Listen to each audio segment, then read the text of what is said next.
Hello students, मैं वैभव अपने channel निबेड़ knob में आपका स्वागत करता हूं।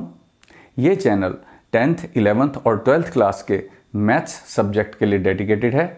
अगर आपको मेरा काम पसंद आए तो प्लीज़ वीडियोस को शेयर कीजिए, क्योंकि मेरा मोट्टो ही है क्वालिटी एजुकेशन सबका अधिकार।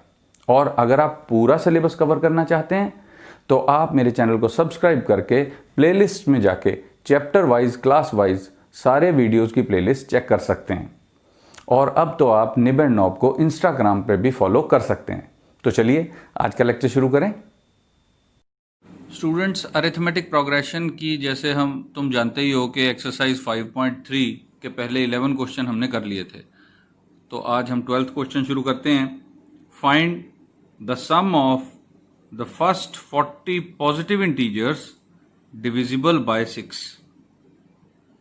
यानी कि हमने क्या पता करना है? सम पता करना है पहली 40 पॉजिटिव इंटीजर्स का, जो पॉजिटिव इंटीजर्स 6 से डिवाइड हो जाते हैं। तो हम ऐसा करते हैं, थोड़ा रफ वर्क करके पहले ये समझने की कोशिश करते हैं कि आफ्टर ऑल ये पॉजिटिव इंटीजर्स क्या हैं। पहले तो हम इस पे बात करें, पॉजिटिव इंटीजर्स। तो उससे पहले हमें पता होना चाहिए कि इंटीजर्स क्या हैं। थोड़ा रफ वर्क कर रहा हूं मैं, सॉल्यूशन बाद में शुरू करेंगे। इंटीजर्स कौन से नंबर होते हैं? 0, 1, -1, 2, -2, 3, -3 एंड सो ऑन। या इसको हम और ढंग से भी लिख लिया करते हैं कई बार, ऐसे dot dot dot -3, -2, -1, 0, 1, 2, 3 and so on. ये सारे पॉजिटिव, ये सारे हैं इंटीजर्स।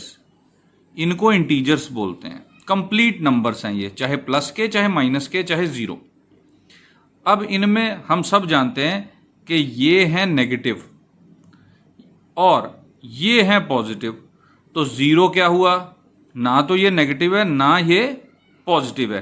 तो एक्चुअली जब हम कहते हैं ना कि non negative numbers, non negative integers, तो उसमें फिर 0 शामिल हो जाता है। नॉन नेगेटिव में ये आ जाता है। और अगर हम कहें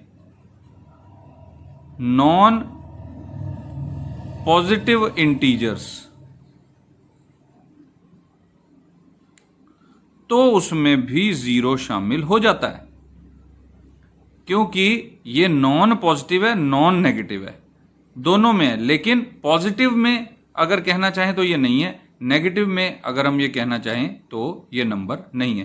तो बेसिकली इस क्वेश्चन में पॉजिटिव इंटीजर्स का जिक्र आया। तो पॉजिटिव इंटीजर्स 1 से स्टार्ट होते हैं, जिनको हम नेचुरल नंबर्स भी बोलते हैं। नेचुरल नंबर्स या हिंदी में प्राकृतिक संख्याएं या पंजाबी में प्राकृतिक संख्यावां। ये सारे के सारे 1, 2, 3, 4 एंड सो ऑन, सारी गिनती वाले नंबर जो हैं, काउंटिंग नंबर्स, जिनसे हम चीजों को गिनते हैं। 0 से नहीं गिनते, नेगेटिव से नहीं गिनते, ये 1 से ही स्टार्ट करते हैं गिनती, तो वो होते हैं पॉजिटिव इंटीजर्स। तो अब हमें पता लग गया पॉजिटिव इंटीजर्स कौन से हैं। अब हम बात करते हैं कि डिविजिबल बाय 6 का क्या मतलब है। जो 6 से डिवाइड हो सकें। 6 से सबसे पहला नंबर, यानी 6 के टेबल में सबसे पहला नंबर कौन सा आता है? 6। फिर 12 आता है, 6 2 द 12, फिर 6 3 द 18 एंड सो ऑन। तो ऐसे करते करते कितने नंबर्स होने चाहिए?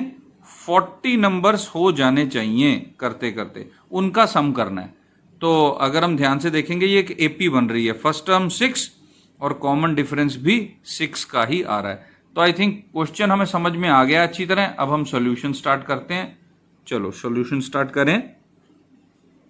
तो हम सबसे पहले क्या कहेंगे?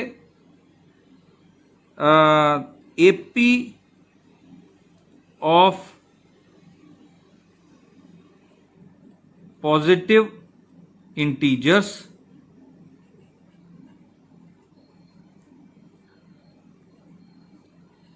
which are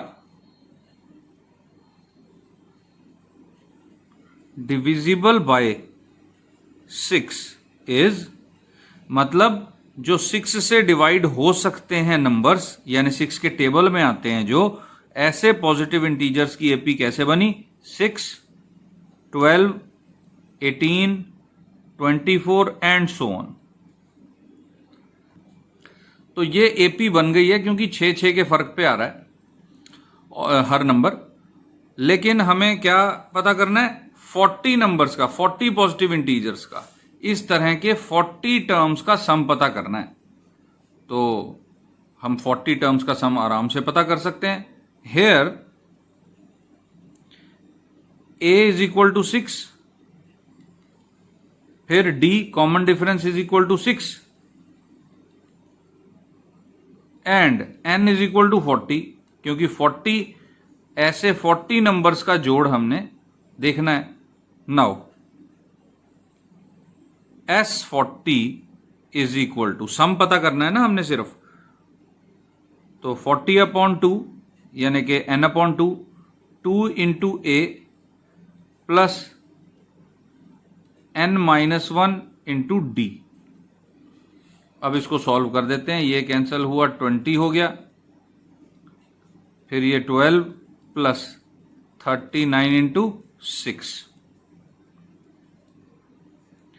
तो 12 प्लस 39 इंटू 6 करें, 6 9 दा 54, 5 आ गया कैरी ओवर, 6 3 दा 18, 18 में 5 जुड़े तो 23,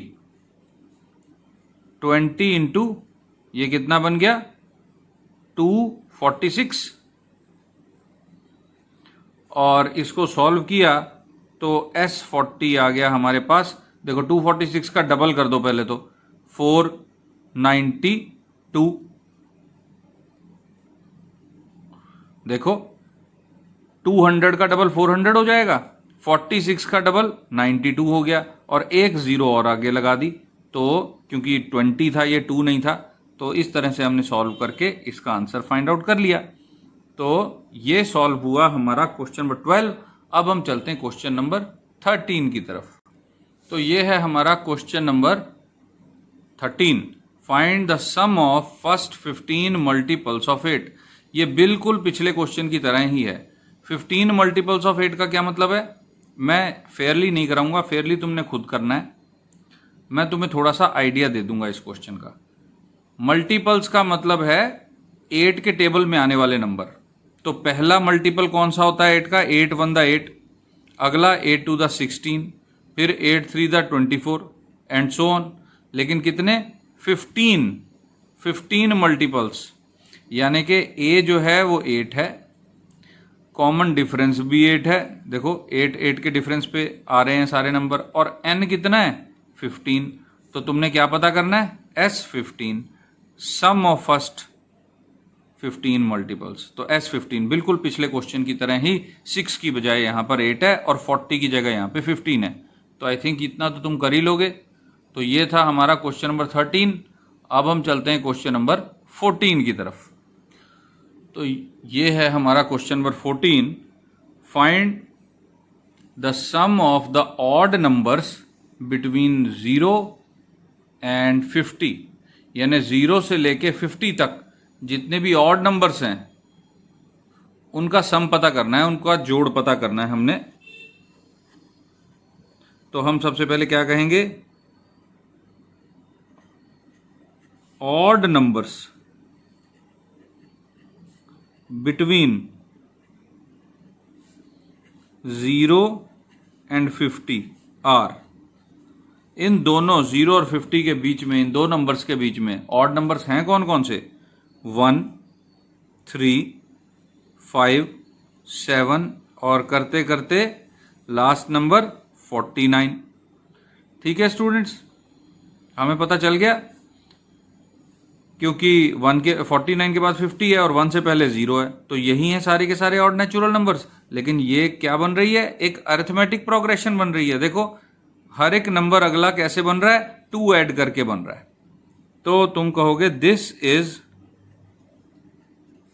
इज एन एपी, ये एक एपी है with a is equal to 1, d is equal to 2, क्योंकि पहली टर्म 1 है, कॉमन डिफरेंस 2 है, और जो इसकी लास्ट टर्म है ए एन वो 49 है।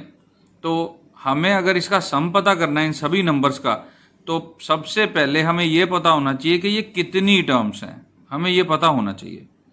तो हम वो पता करते हैं ए एन के फॉर्मूले से। Now a plus n minus 1 d is equal to 49। हमने 49 को nth टर्म मान लिया था। ए की जगह 1 पुट करो, डी की जगह 2 पुट करो, n minus 1 is equal to 49। 1 उधर जाके माइनस हुआ तो 2n minus 1 is equal to 48। एक उधर जाके माइनस हो गया, अब 2 से डिवाइड किया, n minus 1 is equal to 24।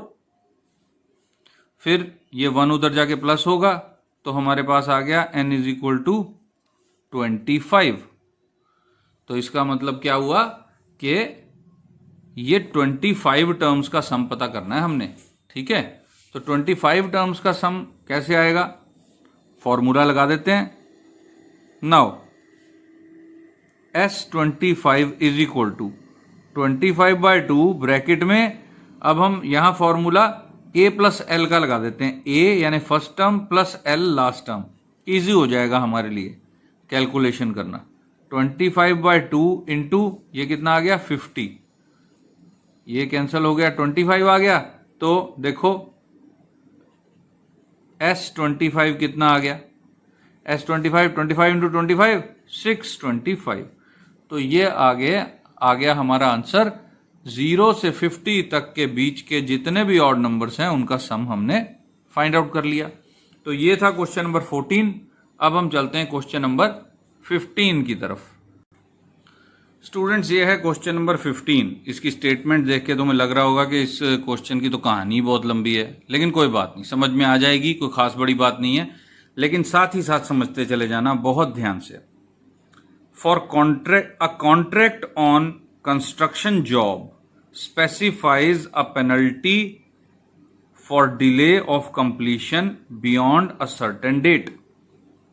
देखो क्वेश्चन को समझो। क्वेश्चन में अब तक क्या लिखा गया, कॉन्ट्रैक्ट। कॉन्ट्रैक्ट क्या है, यानी कि मान लो कोई गवर्नमेंट ने कोई एक कॉलोनी बनवानी है, बड़ी सी एक कॉलोनी बनवानी है, और इस पे कई सारे, मान लो इस पे 100 घर बनाने हैं, 100 होम्स बनाने हैं, साथ में ही पार्क बनाना है, एक पूरा का पूरा एक छोटा सा टाउन क्रिएट करना है। तो उसके लिए गवर्नमेंट ने क्या किया, एक कॉन्ट्रैक्ट निकाला, ठेका निकाला, और काफ़ी सारे ठेकेदार, मतलब मान लो 50 ठेकेदारों ने या 100 ठेकेदारों ने अपना कॉन्ट्रैक्ट दिया। मतलब कॉन्ट्रैक्ट क्या होता है कि ये 100 लोगों ने कहा कि ठीक है हम इसको बनाएंगे, इतने टाइम में बनाएंगे और आप गवर्नमेंट से इतने पैसे लेंगे। तो जिसका रेट सबसे सही गवर्नमेंट को लगता है, यानी कम पैसों में उतने ही घर, उतने ही पार्क बना के वो दे सकता है, उस एक कॉन्ट्रैक्टर को ये जॉब मिल जाती है। लेकिन कॉन्ट्रैक्टर यानी ठेकेदार वो बनाने लग तो जाता है, लेकिन गवर्नमेंट की तरफ से भी कुछ शर्तें होती हैं। तो उनमें से एक शर्त यहां पे बताई गई है कि जो कॉन्ट्रैक्ट है गवर्नमेंट और उसे एक ठेकेदार के बीच में, वो क्या स्पेसिफिक बात है उसकी, स्पेसिफाइज अ पेनल्टी। पेनल्टी मतलब, पेनल्टी का मतलब होता है दंड लगाना, यानी अगर हम किसी काम को देरी से करें तो हमें ज्यादा पैसे देने पड़ते हैं। तो ये उसी बारे में है कि अगर ठेकेदार लेट हो जाता है अपना काम शुरू करने में, penalty for delay of completion beyond a certain date. मतलब मान लो गवर्नमेंट ने कहा कि ये कॉलोनी आज अगर 1 जनवरी 2020 को शुरू की तो ये सारा काम तुम्हें 31 दिसंबर 2022 से पहले खत्म करना पड़ेगा। ये 2 साल में हो जाना चाहिए, क्योंकि ऐसा थोड़ी ना है कि गवर्नमेंट ने ठेकेदार को काम तो दे दिया, इसने कहा रेट भी कम लगा दिए, लेकिन काम शुरू ही ना करे। और अगर काम शुरू कर दे तो काम खत्म करने में ना आए। ये सारी काम की टेंशन इसको रहे कि फटाफट ये काम पूरा करके दे और सही क्वालिटी का करके दे और ठीक टाइम पे काम खत्म करे। उसके लिए भी गवर्नमेंट ने क्या करना है, इसके ऊपर कोई ना कोई पाबंदी लगानी है। तो वैसी ही एक पाबंदी लगी हुई है कि अगर ये जो कंप्लीशन के ये ठेकेदार कहता है कि हाँ मैं इस डेट तक आपको ये सारा कॉलोनी का टाउन प्लान प्रॉपरली कंस्ट्रक्ट करके दे दूंगा, तो ये लास्ट डेट है गवर्नमेंट की तरफ से। तो अगर वो इस डेट से आगे लेके जाता है कि दिन के पूरा नहीं हो रहा, दिन और लग रहे हैं, तो उसकी पेनल्टी, उसका दंड क्या है? उसका दंड ये है ₹200 फॉर फर्स्ट डे, यानी अगर एक दिन लेट हो गया तो 200 रुपए उसको देने पड़ेंगे गवर्नमेंट को। उसके बाद ₹250 फॉर द सेकेंड डे, अगर 2 दिन लेट हो गया तो पहले दिन के 200 और दूसरे दिन के 250 मिला के 450 रुपए गवर्नमेंट को देने पड़ेंगे। फिर तीसरे दिन तक अगर हो गया तो तीसरे दिन के 300 रुपए, और करते करते ऐसे ही पेनल्टी किस तरह से बढ़ रही है? For each succeeding day being ₹50 more than for preceding day, यानी हर अगले दिन की जो पेनल्टी है, जो दंड है, वो 50 रुपए बढ़ता चला जा रहा है। यानी पहले दिन के दंड में उसे 200 रुपए देने पड़ेंगे। मान लो 2 दिन वो लेट हो गया तो 250 जुड़ जाएंगे उसके दंड में। फिर 3 दिन लेट हो गया तो 300 रुपए और जुड़ जाएंगे। मान लो 4 दिन लेट हो गया तो 250 रुपए जुड़ जाएंगे, 350 रुपए, और ऐसे करते करते 50 रुपए जुड़ते जाएंगे और ये दंड भी जुड़ता चला जाएगा। इस तरह से ये दंड उसे देना पड़ेगा अगर वो लास्ट डे जो गवर्नमेंट ने दिया है उसको कि इस दिन तक ये काम कंप्लीट हो जाना चाहिए, अगर वो एक ठेकेदार वो काम उस डेट तक कंप्लीट नहीं करता तो ऐसे उसे इस तरह से एक एक दिन करके दंड देना पड़ेगा, पेनल्टी देनी पड़ेगी। तो ये है सारी कहानी। अब क्वेश्चन क्या है? How much money the contractor, यानी ठेकेदार जो है कितने पैसे देगा, has to pay as penalty, दंड के तौर पे उसे कितने रुपए देने पड़ेंगे, इफ अगर ही हैज डिलेड, अगर उसने देर कर दी है, द वर्क बाय 30 डेज, यानी अगर उसने 30 दिन का काम लेट कर दिया, यानी कि ये 31/12/2022 को ना देकर उसने अपना काम खत्म किया 30/1/2023 को, एक महीना लेट काम खत्म किया, 30 दिन ज्यादा लगा दिए, तो उसे कितना दंड गवर्नमेंट को देना पड़ेगा? ये चीज अब हमने पता करनी है। तो देखो, अब ये नंबर देख के तुम्हें क्या लगता है? पहले दिन का दंड इतना, दूसरे दिन का इतना, तीसरे दिन का इतना, चौथे दिन का इतना, तो पांचवें दिन का 400, फिर 450, ऐसे बढ़ रहा है। तो ये एक एपी नजर आ रही है ना, फर्स्ट टर्म 200 और कॉमन डिफरेंस 50, और दिन कितने, यानी कितनी टर्म्स आएंगी 30। लेकिन जो 30वें दिन की पेनल्टी होगी सिर्फ वही नहीं देनी, ये सारा प्लस करके जो जोड़ आ गया वो सारा मिल के दंड बनेगा। यानी हमारा आंसर क्या होगा? S30 होगा। तो आई थिंक तुम्हें समझ में आ गया होगा क्वेश्चन कि हमने S30 निकालना है, A30 नहीं निकालना है। A30 मतलब 30th टर्म, 30th टर्म तो 30th डे की पेनल्टी होगी, लेकिन पेनल्टी तो उसे फर्स्ट डे की भी लगेगी, सेकेंड डे की भी लगेगी, थर्ड डे की भी लगेगी, पूरे 30 डेज की पेनल्टी जुड़ के लगेगी ना उसको, तो वो जो जोड़ है वो S30 आ जाएगा। तो अब तुम्हें समझ में आ गया होगा कि सम पता करना है, 30th टर्म पता करने की जरूरत नहीं है, और ये क्वेश्चन क्या है, किस तरह से सॉल्व करना है, ये तुम्हें पता चल गया होगा।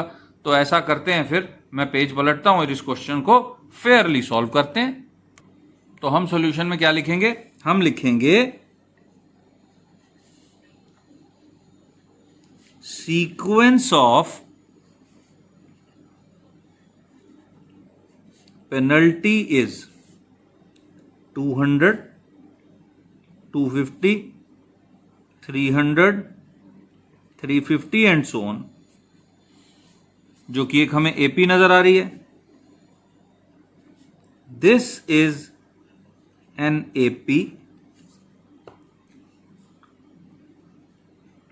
विद फर्स्ट टर्म 200 और कॉमन डिफरेंस 50। अब हमें कितने दिन की पेनल्टी निकालनी है? 30 डेज की पेनल्टी निकालनी है।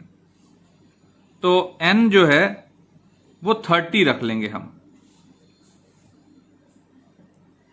Now penalty of 30 days is equal to S30। Penalty 30 दिन की कितनी हो जाएगी? सारे डेज की पेनल्टीज को प्लस करके जितना आ जाएगा। तो इज इक्वल टू, अब S30 का फॉर्मूला लगा देते हैं, n/2 2 इंटू ए प्लस n-1 इंटू डी। देखो n/2 2a plus n-1 d। ये फर्स्ट टर्म है, ये d है कॉमन डिफरेंस, n है 30, तो ये कैंसिल हो गया 15 से। 15 ये बन गया 400 प्लस 29 इंटू 50। 15 400 प्लस, अब ये मल्टीप्लाई करेंगे तो सबसे पहले तो 0 लग गया, फिर 5 9 था 45 और 4 आ गया कैरी ओवर, तो 5 2 10, 10 में 4 ऐड होगा तो 14। तो 15 इंटू ये मल्टीप्लाई करके आ जाएगा 1850। देखो 1400 में 400 जुड़ेंगे तो 1850 और जुड़े 1850। तो अब इसको मल्टीप्लाई करके जो नंबर आएगा वो हमारा आंसर होगा। तो 1850 में 15 मल्टीप्लाई कर देते हैं। 15 0 था 0, 15 5 था 75, 7 आ गया कैरी ओवर, 15 8 था 120, तो 120 में 7 जोड़े 127, 12 आ गया कैरी ओवर, 15 1 था 15, 15 में 12 जोड़े तो 27, तो ये आ गया। तो देयरफॉर, या फिर इज इक्वल टू पहले लिख देते हैं 27750। तो therefore penalty for 30 days is equal to ₹27,750। इतनी पेनल्टी उसे देनी पड़ेगी गवर्नमेंट को अगर उसने अपना काम 1 महीना लेट कर दिया। तो आई थिंक ये समझ में आ गया होगा। एक बार फिर समझ लो क्वेश्चन को। क्वेश्चन क्या था? A contract on construction job specifies a penalty for delay of completion beyond a certain date as follows। अगर कोई कॉन्ट्रैक्टर कंस्ट्रक्शन जॉब यानी कि कोई घर बनाना है, कोई कॉलोनी बनानी है, कोई ऑफिस बनाना है, उसमें ठेकेदार ठेका ले लेता है, लेकिन अपनी लास्ट डेट जो कंप्लीशन की है उससे आगे चलता है, उससे आगे दिन लेता है कि मेरा काम पूरा नहीं हुआ, तो हर दिन का उसको कितना रुपया देना पड़ेगा गवर्नमेंट को दंड के तौर पे? 200 रुपए पहले दिन का, 250 रुपए दूसरे दिन का, 300 रुपए तीसरे दिन का, और इस तरह से 50-50 रुपए करके बढ़ता जाएगा। How much money the contractor has to pay as penalty if he has delayed the work by 30 days. उसको कितना दंड भुगतना पड़ेगा अगर उसने 30 डेज लेट किया? तो इसमें समझने वाली बात यह है स्टूडेंट्स कि अगर वो मान लो 4 दिन डिले करता है तो 4 दिन का दंड उसे भुगतना पड़ेगा। ये जो मैंने इस तरह से लिखा था, ये 4 दिन का दंड है, पहले 4 दिन का, तो पहले दिन का दंड लगा, दूसरे दिन का दंड लगा, तीसरे दिन का, फिर चौथे दिन का, ये प्लस हो जाएगा और फिर ये जितना बनेगा उतना दंड भुगतना पड़ेगा। तो इसी तरह से हमें 30th टर्म से कोई मतलब नहीं था, हमें तो सम पता करना था कि ये 30 टर्म्स का सम कितना बनेगा, क्योंकि हर दिन का दंड उसको भुगतना पड़ेगा। तो इस तरह से हमने क्या किया, हमने जब देखी कि ये जो सीक्वेंस पेनल्टी की है वो क्या बन रही है, ये तो एक एपी है जिसमें पहली टर्म 200 है, कॉमन डिफरेंस 50 रुपीज का है, 50 का है, और कितने दिन हमें बताए गए हैं लेट हुआ है कॉन्ट्रैक्टर, 30 डेज लेट हुआ है। तो हमें पेनल्टी कैसे पता करनी है? S30 यानी सम ऑफ फर्स्ट 30 टर्म्स। तो वो हमने S30 का फॉर्मूला लगा के पता कर लिया। इस तरह से ये क्वेश्चन हो गया सॉल्व। तो ऐसा करते हैं, मैं अब क्वेश्चन नंबर 16 की तरफ चलता हूं। तो ये है question number 16। A sum of ₹700 is to be used to give 7 cash prizes to students of a school for their overall academic performance। मतलब 7 बच्चों को कैश प्राइज देने हैं रुपीज में, और इस 7 प्राइजेस के लिए कितने पैसे इकट्ठे किए गए स्कूल में? 700 रुपए इकट्ठे किए गए। तो बराबर बराबर प्राइज तो देने नहीं है, क्योंकि एक फर्स्ट होगा, एक सेकंड होगा, एक थर्ड होगा, इस तरह से होगा। तो हमें क्या बताया गया है? If each prize is ₹20 less than its preceding prize, find the value of each of the prizes. यानी कि हमें बताया गया कि हर एक प्राइज आगे आगे बढ़ता जाएगा तो ₹20 कम होते जाएंगे। यानी फर्स्ट प्राइज मान लो ₹100 का है, तो सेकंड प्राइज ₹80 का होगा। उससे अगला प्राइज, मतलब पहला प्राइज अगर ₹100 का है तो अगला 80 का होगा, उससे अगला 60 का होगा, उससे अगला 40 का। मतलब ये फर्स्ट, सेकंड, थर्ड, फोर्थ कैसे आगे आगे बढ़ेंगे, कैश प्राइज के पैसे ₹20 कम होते चले जाएंगे, ये हमें कहा गया है। और 700 रुपए टोटल हमारे पास हैं खर्चने के लिए इन प्राइजेस के लिए। तो हमें क्या पूछा गया है कि find the value of each of the prizes. तो प्राइजेस कितने कितने रुपए के हैं ये हमें पता लगाना है। तो पता लगा लेते हैं। तो सबसे पहले हम क्या कहेंगे? लेट, क्योंकि ये सीक्वेंस में प्राइस दिए जा रहे हैं, let sequence of prizes be. मान लो पहला प्राइस जो है वो यहां 100 माना था, लेकिन हमें पता तो है नहीं, तो ₹A का मान लेते हैं, ₹A। दूसरा क्या होगा? A-20, इसमें से 20 माइनस हो गए। फिर अगला क्या होगा? A-20 में फिर -20 किया, यानी A-40। फिर इसके बाद A-60 और ₹20 कम हुए, फिर और ₹20 कम हुए, कितने हो गए? 1 2 3 4 5, 2 प्राइजेस और हैं। फिर और ₹20 कम हुए, फिर और ₹20 कम हो गए। तो इस तरह से प्राइजेस हैं, ये 7 प्राइजेस हो गए। देखो, first prize, second, third, fourth, fifth, six, seventh, ये 7 प्राइजेस हैं जो कि हमने देने हैं 7 बच्चों को, और इनमें कितने रुपए पूरे करने हैं? 700 रुपए पूरे करने हैं। 700 रुपए हमने बांटे हैं। तो ये पता लगाने के लिए कि ये कितने कितने रुपए के प्राइजेस हैं, हम एपी का सहारा लेंगे।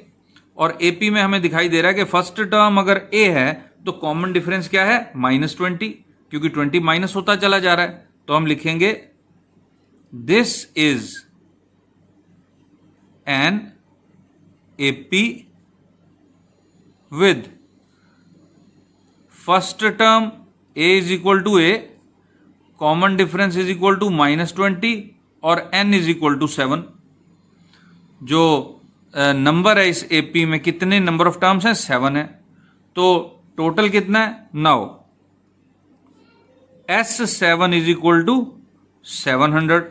ये गिवन है, हमने लिख लिया कि ये तो गिवन है कि टोटल पैसे कितने खर्चने हैं हमने? 700 रुपए खर्चने। तो S7 का फॉर्मूला लगाएं, S/2 यानी N/2, सॉरी S/2 नहीं, 7/2, A प्लस L वाला फॉर्मूला लगा देते हैं। A यानी first term plus L, A minus 120, N/2 A plus L is equal to 700। तो 7 से ये कैंसिल हुआ, 100, और 2 को उधर भेज देते हैं। तो ब्रैकेट के अंदर 2A माइनस 120 हो गया। 2A minus 120 is equal to, ये 2 उधर जाके मल्टीप्लाई हुआ तो 200 हो गया। तो 2A इज इक्वल टू कितना हो गया? 120 उधर जाके प्लस हो जाएगा तो 320। तो यहां से आ गया A 160। तो हमें पता लग गया कि पहला प्राइस तो 160 रुपीज का है। तो देयरफॉर प्राइजेज आर ₹160, फिर 20 रुपए कम करो, ₹140, फिर 20 रुपए कम करो, ₹120, फिर 20 रुपए कम करो, ₹100, फिर 20 रुपए कम करो, ₹80, फिर 20 रुपए कम करो, कितने हो गए? 1 2 3 4 5 हो गए ना, ₹60, फिर 20 रुपए कम करो, ₹40। तो ये 7 प्राइजेस आ गए हमारे पास। तो इस तरह से स्टूडेंट्स एक्सरसाइज 5.3 के 16 क्वेश्चंस हमने कर दिए, और इसके 16 क्वेश्चंस अगर तुम अच्छी तरह कर लो तो मुझे लगता है इसके बाद वाले जो कुछ क्वेश्चन रह गए हैं वो तुम अपने आप बड़ी आसानी से कर सकते हो, कोई मुश्किल नहीं आएगी। तो यहां पे अब मैं एपी को स्टॉप करता हूं कि एपी हो गई पूरी, और इसके बाद हम जब मिलेंगे अगले वीडियो में तो मैं एक नया चैप्टर शुरू करूंगा। तो उससे पहले एक छोटी सी रिक्वेस्ट जो हमेशा करता हूं कि स्टूडेंट्स कमेंट्स में जाके, इस वीडियो के जो नीचे कमेंट दिया हुआ है, नीचे तुम देखोगे इस वीडियो के कमेंट सेक्शन की एक बार है, उसमें तुम 1 से लेके 5 तक कोई भी एक नंबर टाइप करके मुझे जरूर बताओ तुम्हें कैसा वीडियो लगा। 5 अगर बहुत अच्छा लगा, 1 अगर बहुत बुरा लगा, कुछ समझ नहीं आया, और अगर तुम्हें ये पसंद आए तो मेरे वीडियो को लाइक और शेयर जरूर कर देना, ताकि सब तक ये जो क्वालिटी एजुकेशन है ये पहुंचे, और ज़्यादा से ज़्यादा स्टूडेंट्स जो हैं वो ट्यूशन के बोझ से मुक्त हो सकें, और मेरी प्लेलिस्ट फॉलो करके, मेरे चैनल को सब्सक्राइब करके, प्लेलिस्ट फॉलो करके अपने सारे मैथ के सिलेबस को पूरा कर सकें। तो स्टूडेंट्स अगले वीडियो में मिलेंगे, इनकी प्रैक्टिस करो। Best of luck and thank you for watching.